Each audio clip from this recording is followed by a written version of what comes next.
Now, page 4, California's corruption of the vote. One-party rule in the nation's largest state has produced Stalin-like election results. And the 2018 midterm is the Democrat Party's crowning jewel in its voter corruption and voter fraud crown. The Democrat-controlled government of California has produced an iron curtain of corrupt the vote legislation that is blocking any hope of a return to power for the Republican Party. Ballot harvesting. What is ballot harvesting? In California, it allows anyone, including rabid liberals, to walk up to a resident and ask or demand that they hand over their sacred ballot to them. Electoral chain of custody be damned.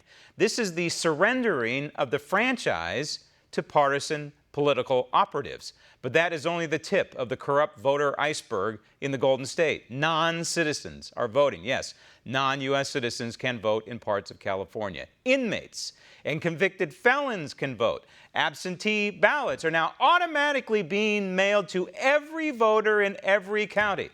Also, ballots are accepted up to a week after Election Day, which explains why what looked like Republican wins turned into ugly and late losses to Democrat candidates. And then there are so-called second chance for rejected ballots, whatever those are. And of course, California has taken motor voter to an entirely new and corrupt level. How in the world can any legitimate Republican candidate for higher office who plays by the rules have any chance at winning with an overwhelming rigged system like this? How?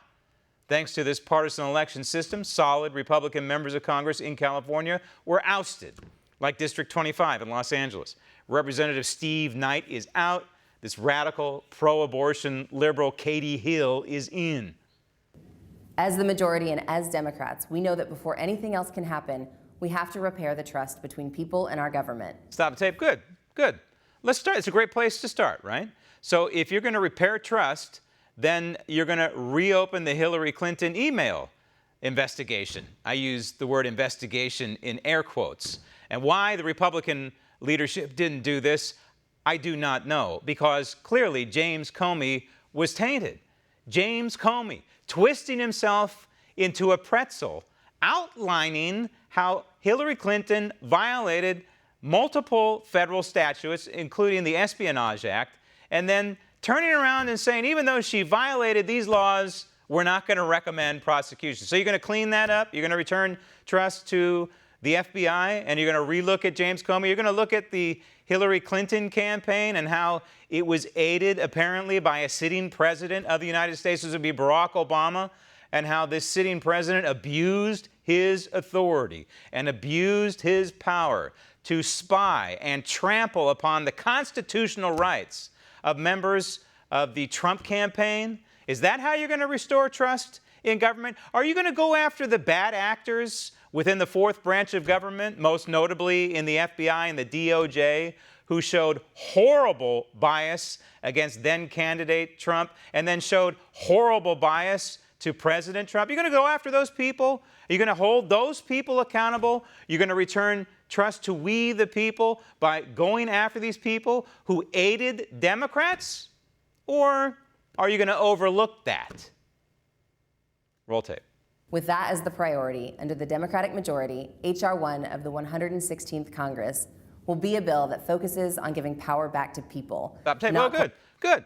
If you're giving power back to the people, then I suppose you're talking about term limits. You're going to term limit yourself, right? You're going to proffer a constitutional amendment that would limit the number of terms members of Congress can serve. In my opinion, it ought to be one and you're done. 1 2-year term in the United States House of Representatives, 1 6-year term in the Senate. Is this your plan? You're going to institute term limits? Would you ever think of doing something like that to a Nancy Pelosi who's been there, I don't know how many thousand terms? Probably not. Or how about a balanced budget amendment? Certainly a balanced budget amendment would return power to the people, right?